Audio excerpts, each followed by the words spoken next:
Okay, so I will come to you. Please, dear, he says spark winner, right? You are the person who is okay. Have you connected these images? Sir, I think it's the evolution of mobile phone and the evolution of cameras. Like for every time it changes now, sir. First that PC or mobiles, then laptop, then pocket mobiles, the keyboard. Big round of applause. That's nice.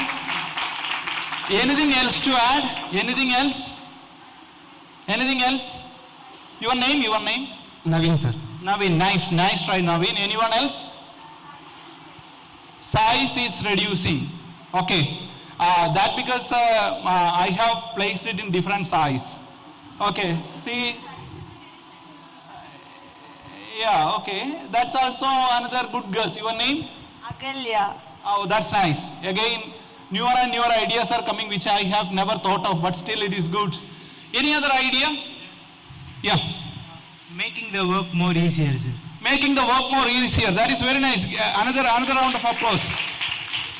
Likewise, when you are in medical science or you are in a professional college, you know, you always, your thinking should be very sharp and you should always argue yourself before making into any conclusions. Still, I am asking any other thing? Yeah. Please. Your name? Dikshita. Dikshita. Tell me, Dikshita. Better clarity. Better clarity. Better clarity. That is another thing. Yeah. Please. Comfortable zone. Comfortable. Okay. Any other thing? Okay. That's very well tried. Well tried. You are a very nice group, interacting very nicely. All these things, many of these are already killed by the smartphone. You got it? And some of them will soon be vanished within a decade, probably by using the flash disk you are probably using now. That also will be replaced very soon. You can actually keep the information in your shirt itself. You can wearable devices are coming up that is going to be soon replace many of these things. Already the first couple of slides, it is not with us. It's already replaced by what? Mobile phones. The smartphones actually replaced many of the technologies. That means smartphones disrupted the previous technology. Now you know the definition of what is disruptive technology. The technologies that will come up and that will disrupt the existing ideas.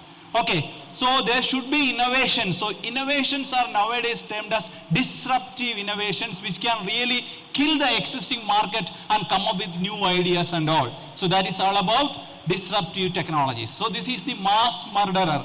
So how far this smartphone is changed the way the healthcare progresses, that also we are going to discuss. Okay, so again, there are stages of disruption already there in the Sushrita Samhita. You know this sloga, I don't know, because most of the time we skip this chapter. It's not that much important in your first year school and all those things. Every karya vastus, everything that is created, everything that is formed, whether it is naturally or artificially, has to travel through these 6 stages, which is known as asti, varthade, jayate, viparinamade, and avakshiyade. That means asti, that means to create. Okay, next comes varthade, that means to progress. Next is viparinamade, that means to change. Jayade, that means to stabilize like that. Next is viparinamade, that means to change. And the other one is avakshiyade, that means to reduce its capacities and all. The last stage is nashyade. It will change and ultimately that will be destroyed. So everything you have created, whether it is your clinical practice, whether it is the medicines, whether it is a technology, whether it is a market, whatever it is, if you are not going to diversify that will slowly disrupted and destroyed by newer and newer technologies. What happened to, so at the next slide I will show you some examples. So your skill also, if you are learning something, you always need to accommodate the changes and always need to accumulate knowledge and diversify that. Otherwise what will happen? You will lose your abilities. Okay, so diversify yourself.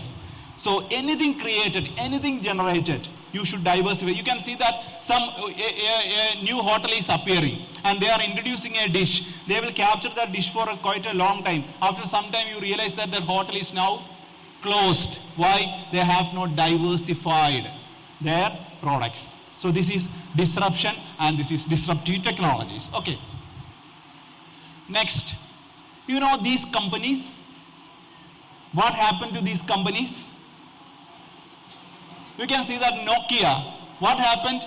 Once there was, while I was in my medical school at Government Ayush College, Thiruvananthapuram, probably I was having a Nokia phone while I was a house surgeon. Getting a Nokia phone was a very prestigious event for all of us. But I think, do you have any Nokia phones now? No, why? Because Nokia was one of the companies that conducted a very foolish decision by not to engage in smartphone technology earlier. What happened? Samsung replaced that company very easily and they never could come up again. So that's why adopting newer and newer technologies. So smartphone technology is a disruptive technology to the existing ideas. So again, IBM was one of the monopoly company in personal computing. What happened to IBM? Again, the same thing happened and companies replaced that. MySpace was a social platform communicating in US and all, and it is easily replaced by Facebook and WhatsApp. And again, Hitachi, Toshiba, you know, to get a Toshiba TV was prestigious event once. Now you have a Toshiba TV? No, because cheaper technologies are available. Kodak was disastrous. Once this color film, you know, that is actually a patented product from Kodak. When the digital technology happened, Kodak was reluctant to take over that digital technology. And what happened? The digital technology pushed away Kodak and the Kodak itself is bankrupted. Okay, so digital technology disrupted Kodak. So that is a disruptive technology. And Motorola, BlackBerry, National Geographic Channel. National Geographic magazine was a very famous magazine and they were actually some of the management persons in the National Geographic Channel were thinking about a cable TV channel, and soon National Geographic Channel refused to it, and that started Discovery Channel. Discovery Channel disrupted National Geographic Channel, and later they have catched up.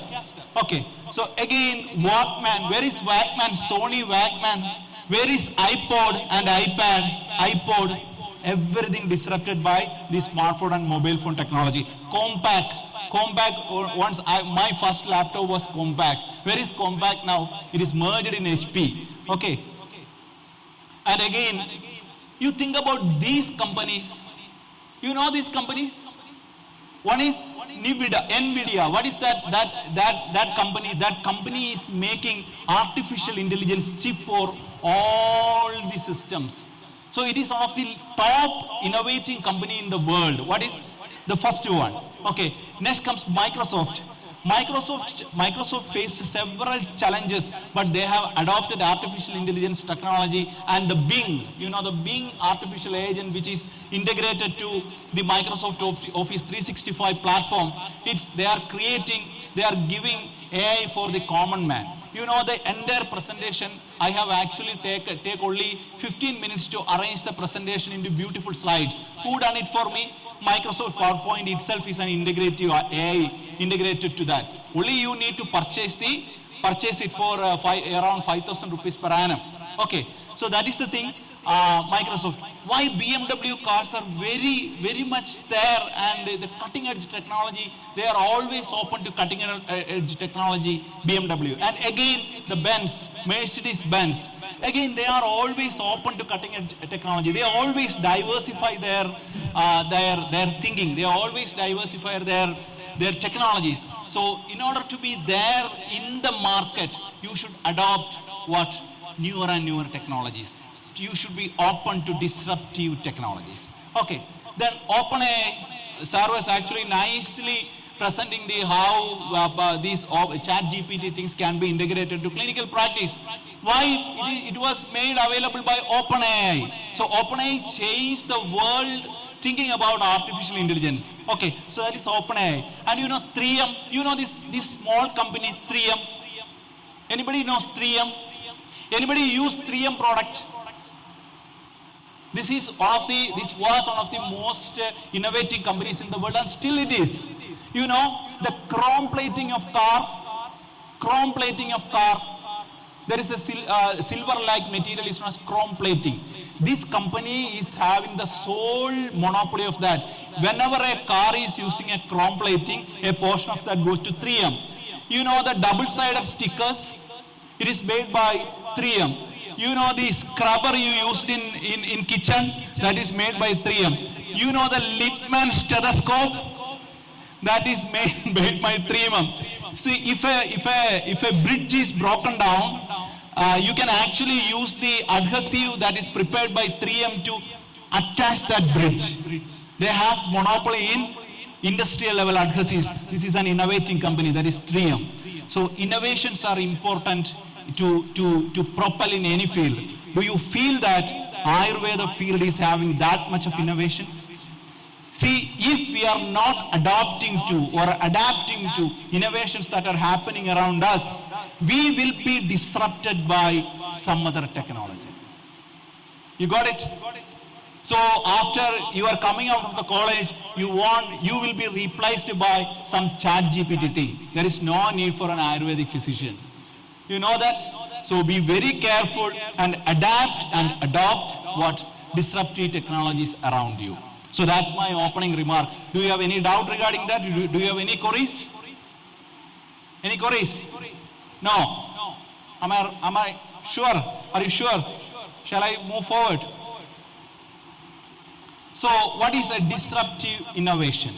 This is the definition of a disruptive innovation. You need not remember about all these things.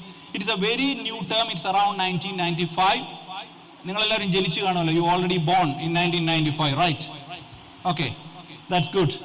A new product, service or business model is considered disruptive when it helps create a new market, eventually disrupting existing market and displacing previous technologies. Okay, so smartphone is one of the great disruptive technologies of our time. Okay. Next comes key elements in disruption. Why this disruption is happening?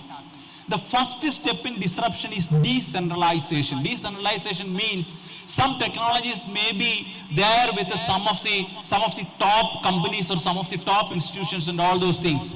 If really, what do you think about Panchakarma therapy? To conduct to give Panchakarma therapy to an ordinary person, sometimes ordinary people living around this college probably come to this college for a Panchakarma therapy. Panchakarma therapy is not available in dispensaries and all those things. So if we really want to give Panchakarma therapy to the common man or old people, we have to do? We have to start OP based Panchakarma in dispensaries of government of Kerala or government of Tamil Nadu. What will happen? Common people will get Panchakarma therapy. Definitely, you know, they will go there and they will think, and everyone is now about just like BPL, below poverty line patients, also exposed to Panchakarma therapy. But you think about the tertiary level hospital like Emmanuel College or Government Ayurvedic College, Thiruvananthapuram, what will happen? The patient approaching for Panchakarma in those institutions will be much reduced. So slowly there will be a disruption will happen in tertiary care centers. Okay, so you must be very careful and aware of all those things. So the first thing in disruption is that decentralization of ideas. Newer and newer idea will happen, and that will be available to a much more generally not much skilled persons. So transferring skills from highly skilled person to less skilled person is another advantage of disruptive technology. You know, partial pressure of oxygen, you know, SpO2 is oxygen. Earlier it will happen, that will only be taken in an ICU. Now, is it possible you have a wearable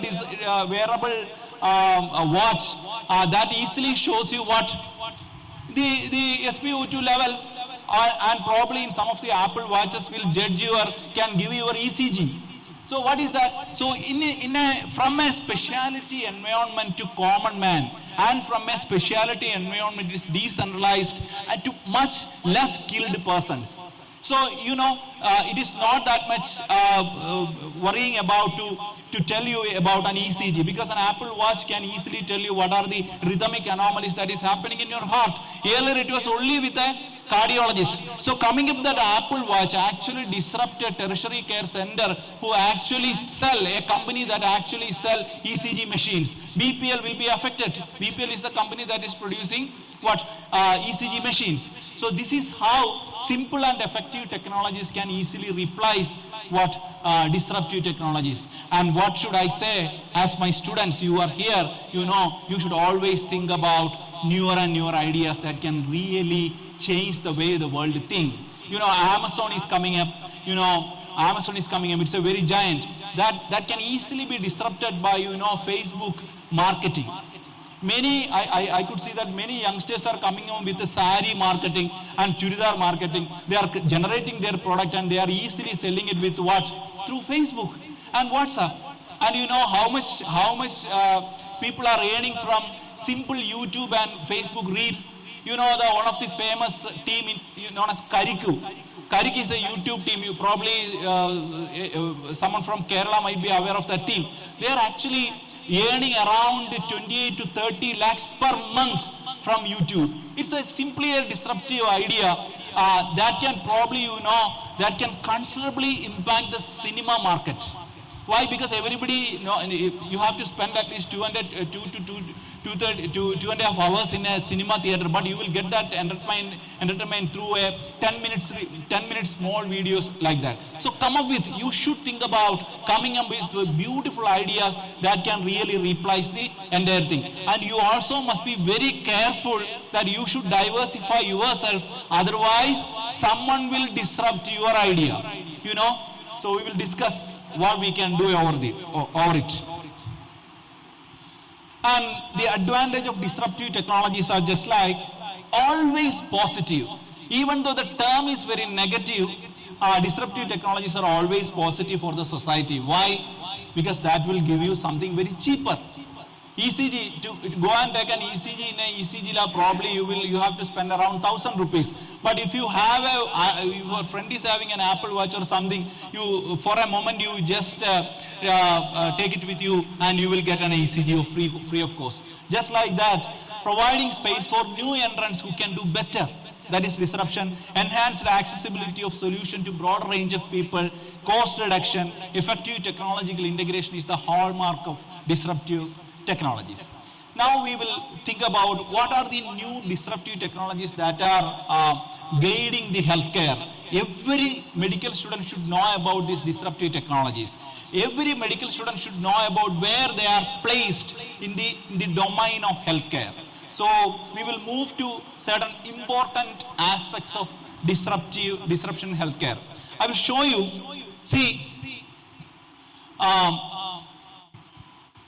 this is the level of customers. Okay, this is the level of customers. This line indicates the most demanding customer, and this is the least demanding customer. Okay, so you think about an MRI scan. MRI scan, the company who is producing the MRI scan will keep on renovating and improving the MRI scan. And what will happen?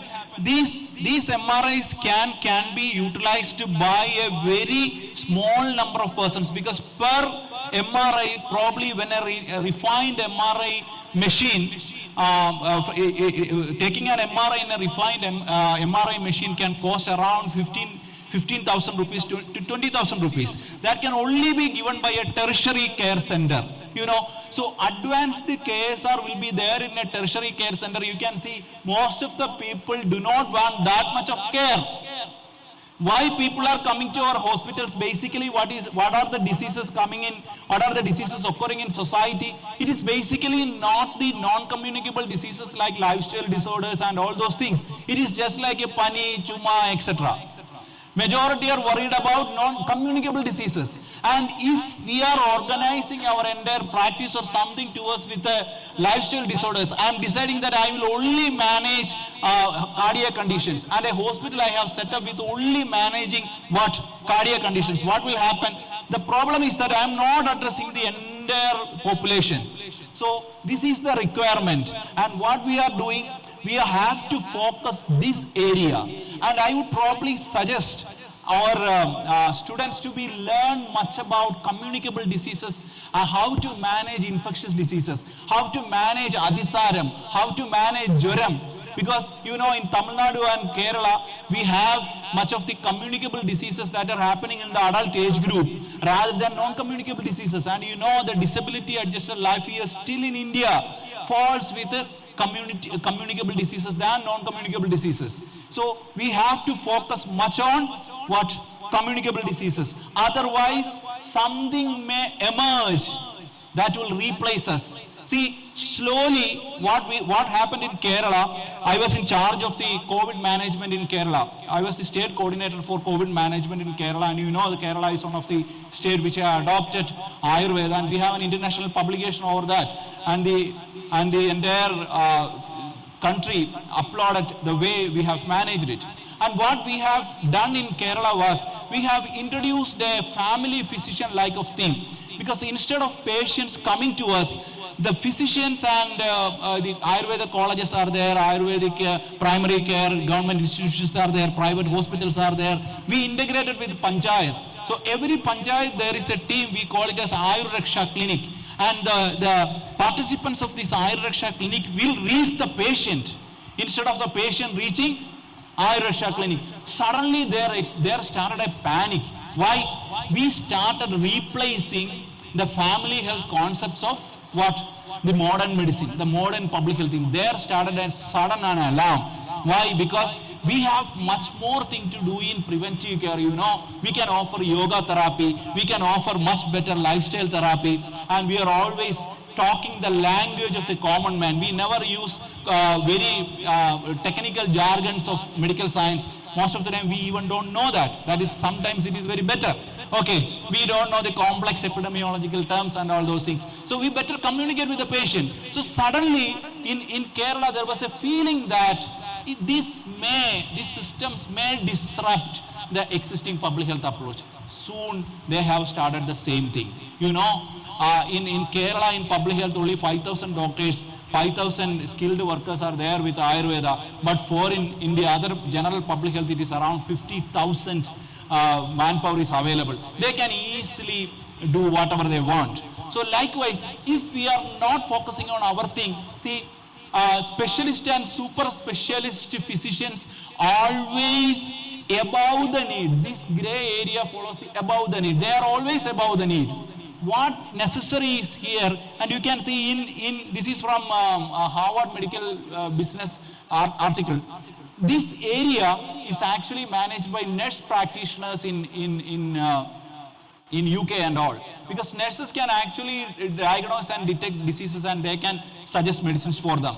So likewise, we can actually be very well integrated to the public health, to common man, by addressing the things. So this I feel that this should be our approach to disrupt the existing public health approach with the preventive care, primary care, secondary care, tertiary care. It's all come with Ayurvedic managements and all.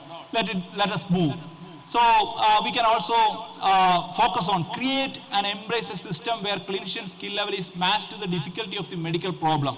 You know, our skill is basically Ayurvedic physician skill, basically a BAMS graduate skill is basically definitely on the primary health. You should know the infectious diseases, you should know when to refer a patient. So that skill is important. So focus on common ailments, identify our strength and weakness is one of the another area, and professional partnership is important. Challenge the market forces. Whenever I already told you that whenever the preventive care is happening, you know, the prevention is always better than cure. That we are listening to ages. So Ayurveda is coming forward with yoga, is coming forward with all kinds of prevention in lifestyle disorders. What will happen?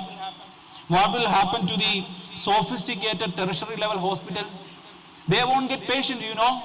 We will disrupt them. So what they will do, they in all manner, they will try to prevent that from happening. Okay, so that is known as market forces. When there is a, see, when there was one beautiful finding of portable X-ray which can be taken to anywhere and they can take X-ray or CT lighting. And what the CT making companies, they join with the regulators and they have actually, put some regulations on that. Why they have done that? Because the fear of disruption. So that is how we have to do. So we slowly move to implement simple and sustainable solutions that you need to do. So that is there with you have to be good leaders, okay, for doing that. So I will explain to you what are the disruptive technologies currently the health system is utilizing. Are you with me? Okay, what are the present day disruptive technologies that are using in healthcare? You must be well aware of that, and you try to think about some startups which can integrate these disruptive technologies with our Ayurveda with these disruptive technologies.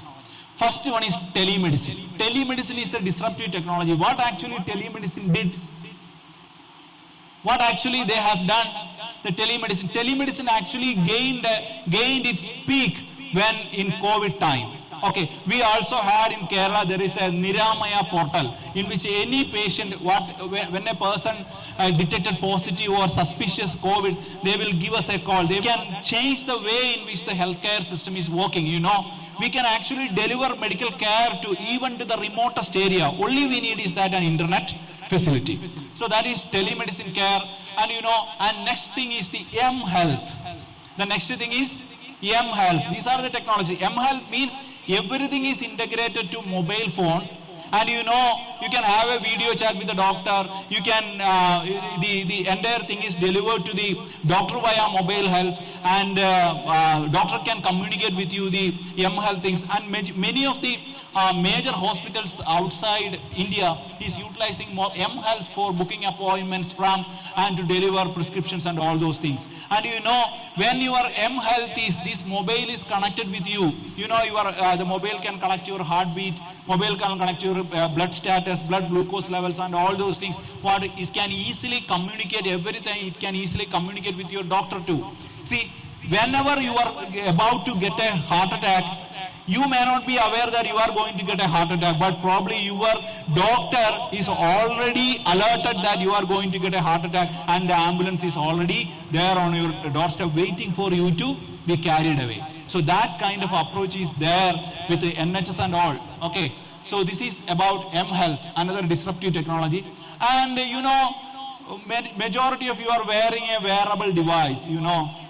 The smart watches and all that can connect lot of health information there. And even there are, you know, eyewear, you can, eyewears are there which are smart, skin patches which can monitor your blood level, and skin patches even can pump insulin into your blood, which is microfluidic technology, which is known as microfluidic technology.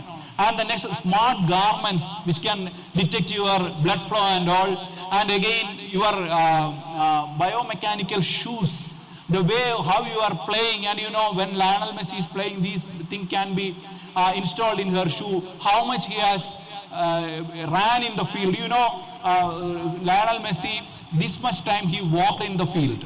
This much time he said, how they came to know that? Because these kinds of technologies are there, mobile and tablet applications and all those things, so much things. And sweat analysis, you know, from analyzing your sweat, easily we can detect the metabolic level of your body, and you can diagnose about diseases too.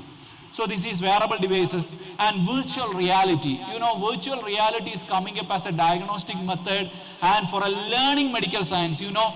We have visited a Thermopenbol, you know. Thermopenbol is a blood bag company that is very available in Kerala, but actually that company is very famous in Japan, and we have visited as a part of Kerala government program. We visited this thermo company, and they have created a hospital.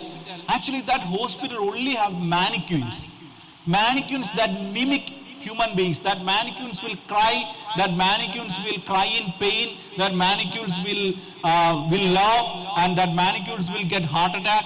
What you have to do? You have to inject, you have to manipulate, and you also need to do some angioplasty to correct them. So that hospital, they are actually using it to train what? To train interns, house surgeons.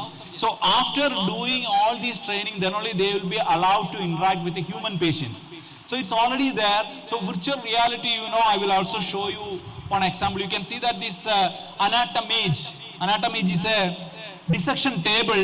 It's give you a virtual body, and you can dissect on that.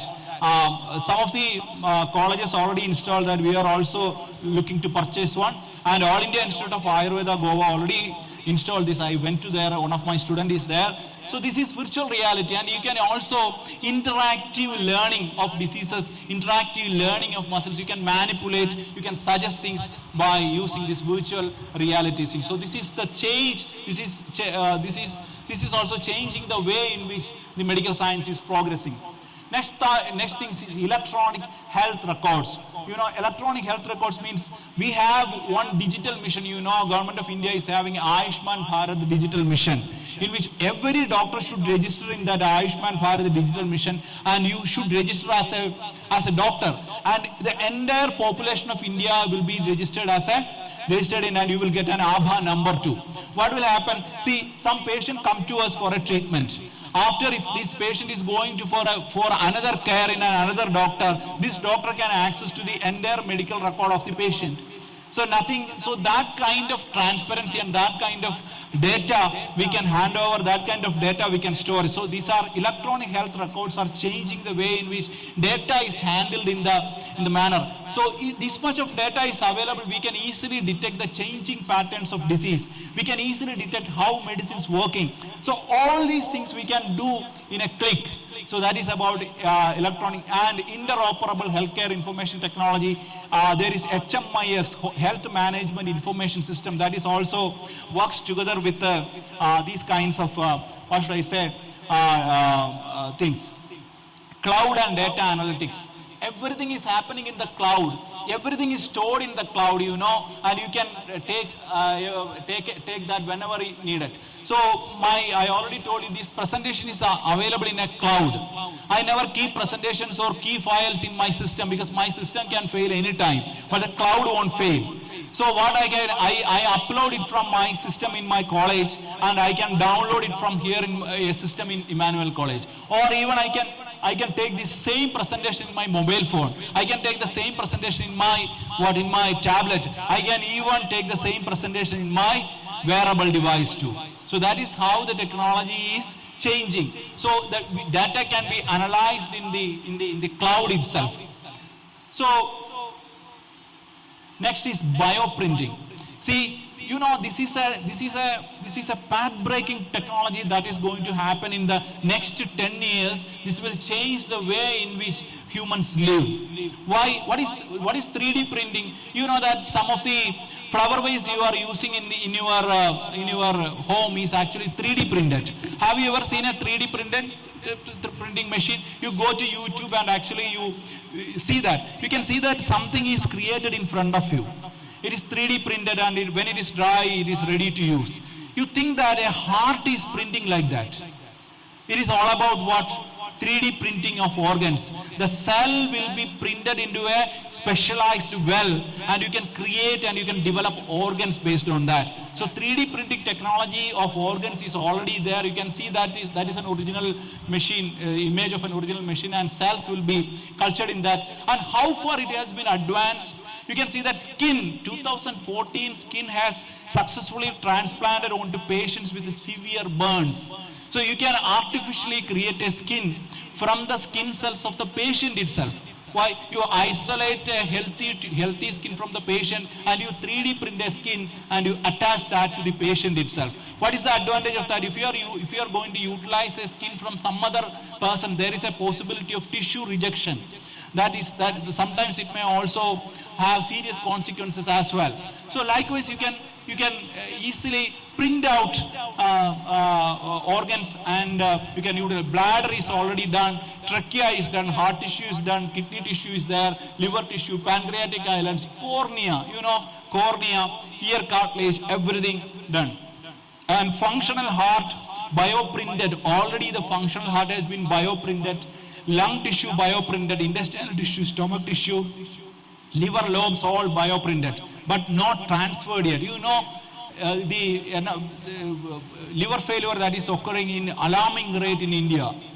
How far this would be beneficial. There we have to wait and die for a liver transplant, and you can easily do with these kinds of things. And again, robotics, robotic surgery. So actually, the very soon the doctors will be replaced by some computer scientist or mechatronic scientist or engineers, because no longer it is necessary. Why? The idea is there in the cloud, and you can suggest which one to use from the robot. The robot will do precision surgery, because it can easily detect the healthy tissue and normal tissue in case of a cancer. So now in Bangalore, Fortis hospitals and all, Apollo hospitals, and they are still utilizing robotic surgery for many removal of cancer tissue and all those things, and it is very, very, very successful too. So this is robotics is also there. And again, blockchain technology. You know what is blockchain? Yeah, blockchain is a very robust technology. We all have I wrote a confidential one-page note. It's very confidential, and I have selected this group. Okay, so I wrote my name and address, and I have passed all those things to you. You all wrote your name and address into that paper. And I have broken that paper, tear that paper into, say, 1,000 pieces, and I have kept in different places. Okay, so what is the advantage? Nobody can take away this single page, because these informations are kept as blocks in different places and encrypted and password protected in different places. So nobody can take it out, nobody can make a change. So this is blockchain technology. Blockchain technology are there with Bitcoin. Have you heard of Bitcoin? Bitcoin is utilizing a blockchain technology. Person-to-person transfer is possible, very safe too. So blockchain technology nowadays are being used to keep electronic health record of patients. So this is another technology you can utilize. So these are about the greatest disruptive technologies that are happening around you in health sector. Do you have any queries regarding that? Or can you remember some of those names? I will come to you. Whether the students remember some of the technologies, you have to name any disruptive technology that are present in the health sector. Come on, dear.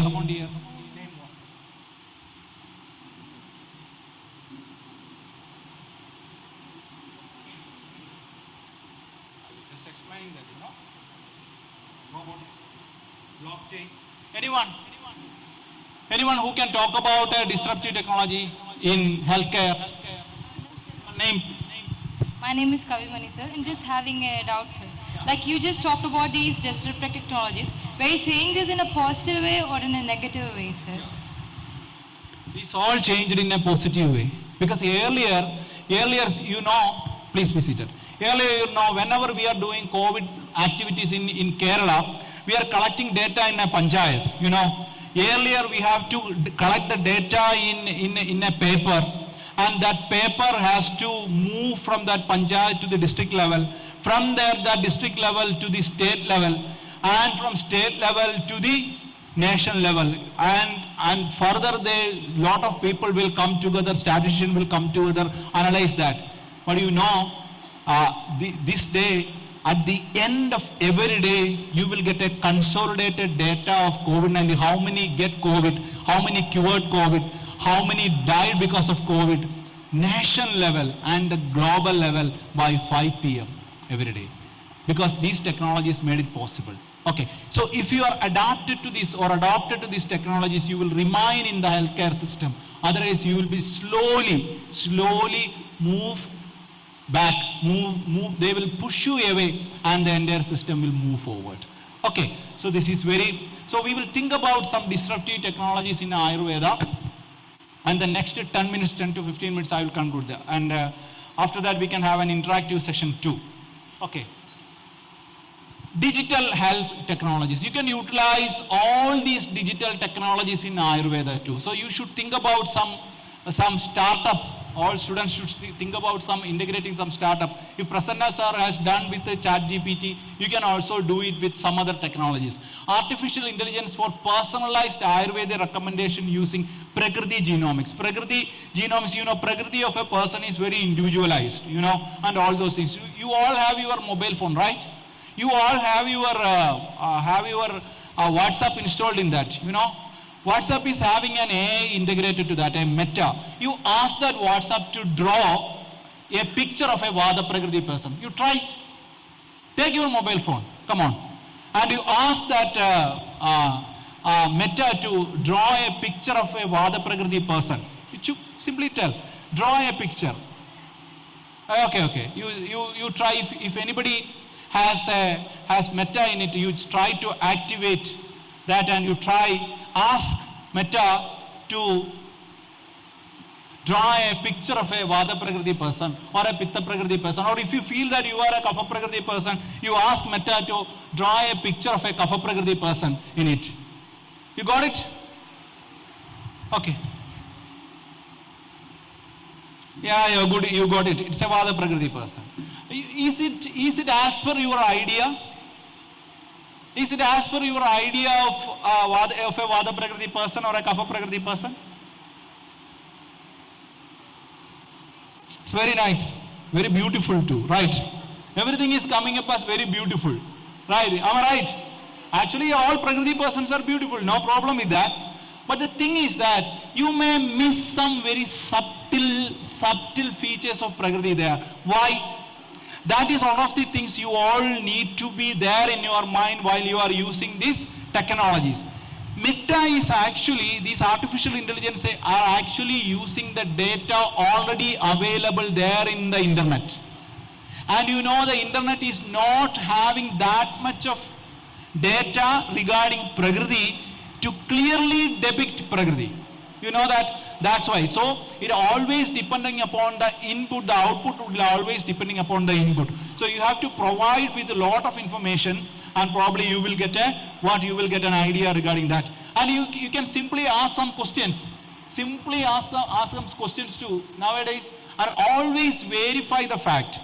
Nowadays, artificial intelligence can give you lot of ideas, lot of things, and you always give some verify that whether it is true or not. Okay. So that is artificial intelligence can easily be integrated like that. Telemedicine platforms for online consultation to improve outreach of Ayurveda. We have to, I suggest Emmanuel College to have a telemedicine unit so that they can reach out to the remote areas of Tamil Nadu, and what they will do, that patients will come to tertiary care for Emmanuel College itself. Likewise, we always think about telemedicine, and you know, you all must have a LinkedIn profile. After you are out of this college, you must always create a LinkedIn profile, and you start online consultations as telemedicine consultations. You know, persons from outside India is always love to have some Ayurvedic inputs for their health and diseases. So you can utilize all those platforms. If you are not utilizing, you are not adapted to the modern technologies. Okay. Next comes mobile apps for lifestyle tracking and guidance using Ayurveda and yoga techniques. You know, if you have integrated, we have given on project, and one of our students got that project too. See, if you are integrating a Prakriti-based wearable apps, what you can do? So naturally, the app will suggest you based on your Prakriti what type of food you have to take, what type of yoga you can do. So likewise, you think about wearable devices, you can actually suggest all those things. Electronic health record, it is very necessary, and presently it is there. Apps for diagnosis, medicinal plant identification, precision medicine. Precision medicine is accurate medicine. Individualized medicine is precision medicine. And genomic and epigenomic studies for understanding Prakriti. You know, Prakriti is a beautiful concept of Ayurveda that has been extensively studied, that are being extensively studied across India. And you know, Professor Vallethan, MS Vallethan, who expired in the last month, was the propounders of this Prakriti genomic. And the IGIB, that Institute of Genomics and Integrative Medicine at New Delhi, they were having this unit, and Bhavana Pressure and they were heading that. They have lot of studies integrated with, coupled with foreign universities and Indian Institute of Science and all those things. They have several researchers on understanding the genomic basis of Prakriti. How the gut microbiome, you know, the microbial, our environment always having a lot of microbes around us. Our mouth is having lot of microbes. Our intestine is having lot of microbes. This is known as microbiome, or the genome of this thing is known as microbiome. We are interacting with these microbes, and we are shaping this immune system out of that. So all these types of studies, and you know, in Vada Prakriti persons, the intestine possesses certain specific types of bacteria. For Pitta Prakriti persons, they possess certain specific type of bacteria. And for Kapha Prakriti person as well, they possess a specific type of bacteria. So you know, the metabolomic profile of Vada Prakriti persons are unique. The Pitta Prakriti persons are unique, and Kapha Prakriti persons are also unique. Likewise, a lot of changes are happening in this area, in which the research of Prakriti and all those things. Dear students, you should go through all those things. Okay, next is the IoT and wearables. Internet of Things. You know what is Internet of Things? What is Internet of Things? Things connected to Internet. You know, your smartphone, you can nowadays, the remote controls, you know, the remote controls in your home can easily be replaced with your mobile phone.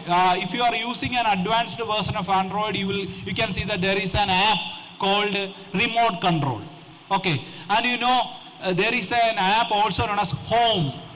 Google Home. You know, my TV is connected to smartphone. While I am in my college, I can open that Home app and I can view what program is going on in my TV. And I can even mute the TV, increase the volume, reduce the volume, and I can even stop the TV. And you know, my kids, my son is already over 18 years of age, and my daughter is only studying at 8 years of age. Her mobile phone is connected to my tab and my phone through Family Link.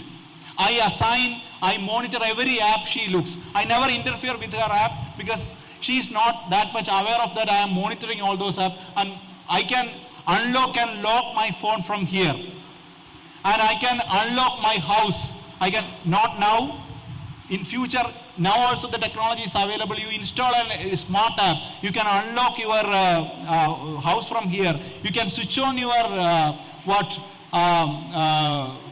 AC, and you can switch on your fan. Everything you can do through this Home app, the connected app. These connected apps are known as Internet of Things. Okay, so Internet of Things are wearable devices are changing the way in which the people interact with their environment. So these are all so that's why I feel that the topic of this seminar is so important, that it's rather, it's just what we are talking is a futuristic thing.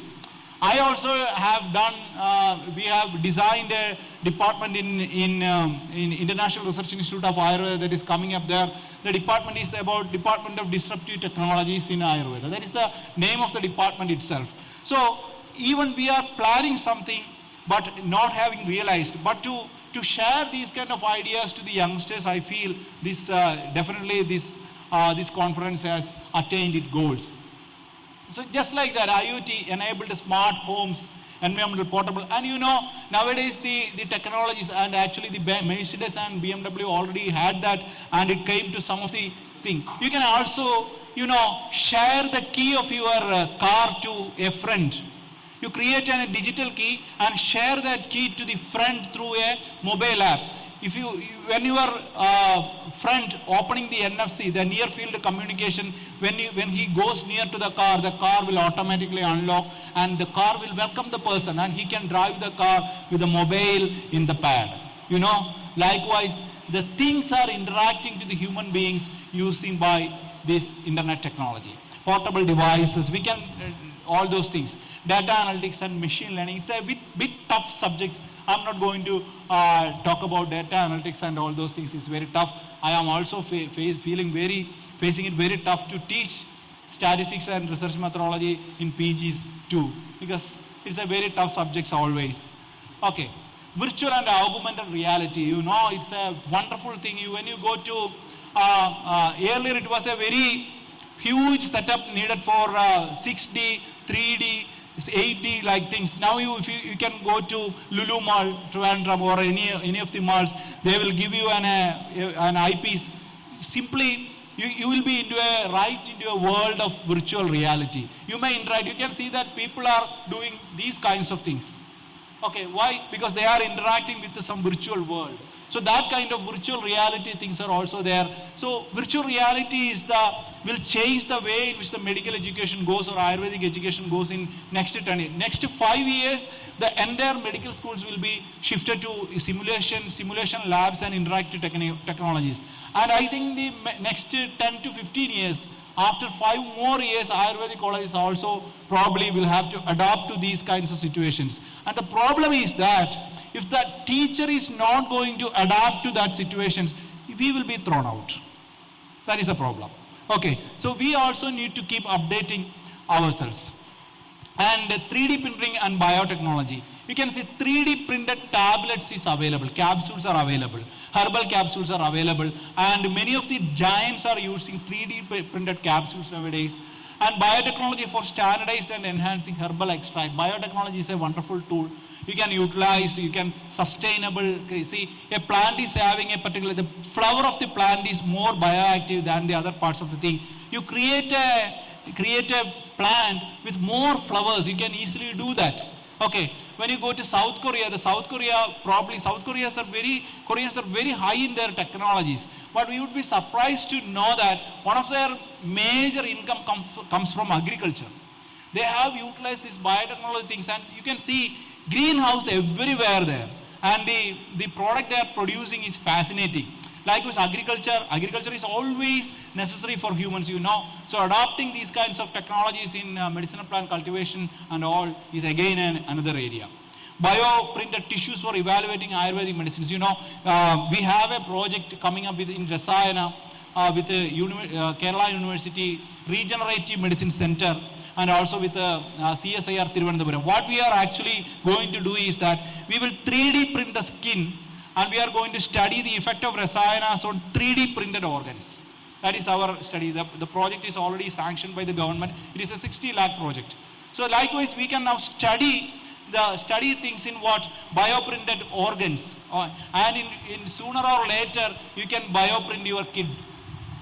Your next generation can easily be bioprinted. I'm sure that Japan, countries like Japan definitely may be looking into these aspects, because they are not interested in marrying and producing kids, right? Sorry, okay. Okay. And blockchain technology, I already explained. And you know, quantum computing is a very emerging area. You just keep all these words in your mind and you Google it out, what all these means. Nanotechnology for enhancing bioavailability of herbal extracts. You know, nanomaterials are just like, you know, our bhasmas. Our bhasmas are in a nano scale. That never means that bhasmas are nanotechnology. You never say that. Nanotechnology has its pros and its cons either. See, nanomaterials will behave in a different manner. See, the size of the particles may be responsible for the size of its activities too. So when there is a nanomaterials, nano gold is actually colorless, rather than nano gold is it's just like that yellow beautiful colored metal. When it comes to nano copper is colorless basically. So they behave in a different way. The advantage of nanomaterial is that they won't be detected by the immune system of the cell. So silently you can take a nanoparticle like iron nanoparticle or silver nanoparticle. You can attach drug materials to that, and silently this drug will move into the cancer cells and the cancer cells can be eliminated easily. So nanomedicine in delivering drugs, particularly in cancer care, is on high-end research that is happening, and I, to the best of my knowledge, in the next couple of years, one Nobel Prize will go to nanomedicine-based drug delivery. The similar is applicable in biome engineering. I already told you what is biome. Your microbiota, that is microbes that is happening in your, that is residing in your intestine, is shaping your immunity. So you know, by altering the composition of that microbiome, you can influence your immunity. So that is known as biome engineering. So that is also happening. So we will come to the last of my topic. Actually, this was my topic, I think. I'm sorry. Okay. So I already told you, as a Rasashastra Kalpana person, what are the issues faced by Ayurvedic medicines? The basic thing is that the bulk of the medicine that we are giving to the patients, you know, kashaya, the patient has to drink and die. Seriously, you have to drink 1 liter of kashaya. No, that much, not that much. Still 100 ml is a, or 96 ml or 48 ml is a huge quantity. Why you have to give this much of quantity? Because the medicines we are giving is not going to, not assimilating that much. How you can improve that thing? You mix it with lecithin. Lecithin is a material, when it combines with these phytomolecules, it is known as a phytosome. These phytosomes are easily absorbed into the body. So phytosome based quercetin, phytosome based vitamins C are available, already available in the market. The thing is that the dose can be just like 2 ml of kashaya may be needed. But the thing is that the cost may be a bit high. Why? Because the phytosome technology is a new technology. Some companies should come and disrupt that. Then the price will come down. Okay. So phytosome delivery is one of the thing, and micro encapsulation is another thing. Micro encapsulation, that you can have a very good absorption of the medicines. So all these things are in the pipeline. It's already happening in the modern pharmaceutical area, which are suitable to adopt in Ayurveda as well. So this is it. Unique biomaterials. We are working on a biomaterial, you know, one of our PG is working on biomaterial in Sri Chitra Tirunal Institute of Biomedical Sciences. What we are trying to do is, you know, when you are doing an apyanga, you know, what is the problem? The oil is there, you know, and the person cannot go to office. Why? Because the oil will spill over the place, and also there will be smell. So we have developed a biomaterial, you know, in which this oil will be absorbed into the biomaterial, and when you adhere, the oil will not come out. So that part we have successfully done. And the next thing is that we are trying to integrate an AI-based thing in which that it will warm up. If you programmed it, it will warm up based on that. So these kinds of technology we are trying, and we are trying. It's very tough to do things like that, but if an enthusiastic student is with us, we can do wonders. Okay. So that kind of unique biomaterials are there, and there are several biomaterials in use. You know, this chitosan. Chitosan is a biomaterial available in crabs and all those things. Chitosan is having a thing that if you make a scratch on that, it will naturally heal. So you imagine that you are giving a paint that is made up of chitosan to your car. When the car is scratched, what will happen? When you are moving through sun, naturally that the paint will heal itself. Okay, but the paint will be very costly, but that is possible. So programmable devices for various therapies. You know, Panchakarma therapies can easily be converted into programmable devices. That all those things, you know, the thara and all. You can warm the oil, you can deliver the oil, you can even easily calculate the dose by dose, volume by volume you can apply. So all those kinds of things you can come up with these technologies and all. Transdermal patches for topical administration is a drug delivery system. But why I have placed it in italics, that means it is not that much easy. Transdermal patch means you have to implant it in the skin. Implanting it in the skin, that means you have to undergo safety and efficacy evaluation and all. Inhalation device is already there in the market. Implantable devices for sustained release, again you need safety and efficacy studies. Microneedle based delivery, insulin is now delivering like that, microneedle based delivery. In order to adopt that in Ayurveda, you need some more studies are necessary. Oral disintegration tablet for easy administration. This oral disintegration tablet means basically sugar-based tablets. When you put on tablet there, it is easily disintegrated and absorbed into the body. So that kind of things are also necessary. Probably we need to integrate with the liposomal or nanotechnology. 3D printing of personalized dosage forms is the next era. Lyophilization of dry powder formulation, I am not describing it because I think it's already too heavy for you. Okay. Superficial fluid, supercritical fluid technology for extraction processing. It's something very different thing. Bioactive concentration based sensors for manufacturing of Ayurvedic medicine. You know, we have to do check paga for every time when you are making a taila, when you are making a kashaya, when you are making, every time that paga is important. So you can do when the concentration of a particular compound, a bioactive compound is attained this level, the paga can be stopped. So likewise, you can design, now it is possible with the biosensors, sensors can be installed and you can work like that. And for quality control and all those things is already available: chromatography, mass spectrometry, nuclear magnetic resonance imaging, in silico, in vitro and in vivo evaluation of safety and efficacy of Ayurvedic medicines and thing. And now we have introduced one more thing, UPLC, ultra performance liquid chromatography, in which it's a metabolomic thing. What all compounds are present in a thing that they will identify and list it out. So a Chavanaprashan, when you prepared it in a classical formulation, you can do a UPLC method, a high performance method. It's a very metabolomic thing. Very minute compounds also will be detected, and that can be kept as a standard spectrum. And someone else is doing a Chavanaprashan, you can compare it with this and easily identify that whether it is up to standard, whether it is adulterant or something is added to that. All those things you can learn. So that is also available. Okay, these are plant-based biotechnology for novel herbal biodegradable materials. You know, you have purchased something from the market and you use a carry bag, you know, and what is the problem of this carry bag? It is not biodegradable. So when you keep all these carry bag together, and soon that will be degraded, and you can plant medicines or plants in that, you know, that would be a wonderful thing. And there are materials, biodegradable materials for packaging materials are developing like that. So that is also the need of the hour. That probably we can prepare from our Kashaya Chandis, the remnants of our Kashaya and all those. Robotics and automation for manufacturing, we can see all these things.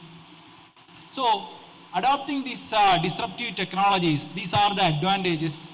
Enhance global recognition and acceptance. You know, Chinese medicine is one of the best examples how they have adopted these disruptive technologies. And you know, whenever we talk about traditional medicine, presence of traditional medicines, it is always Chinese medicine. Chinese medicine is there in around almost 150 countries, and Ayurveda is there in around 100 countries, recognized. But it is extensively practiced, Chinese medicine is extensively practiced in over 100 countries. Whereas Ayurveda is practiced extensively over around about 20 countries. So that is the difference. Improve treatment outcomes and patient satisfaction you can have from utilizing disruptive technologies. Availability, accessibility and affordability you can improve. Collaboration with various scientific fields you can do adopting these disruptive technologies. Preserve traditional knowledge while innovating for the future. You can store the very precious manuscripts and palm leaf data available in Tamil Nadu or available in Kerala in blockchain technology, and you can keep it there, all those things, and it can be utilized for further thing. These are my references, and the images are taken from open sources, particularly from WHO data and all those things. You know, we should move forward as students. You always embrace the new technologies coming up. You need to read every time. Newspaper reading is very important for professional college students. Then only you will be understand what is happening around you. You must be adopted, or you must always in the middle of newer technologies and all. Okay, so I'll be happy to. You are very sad. Why you are so much sad? Okay. So let's find a way to move. If we can't find the way forward, let's find the way back.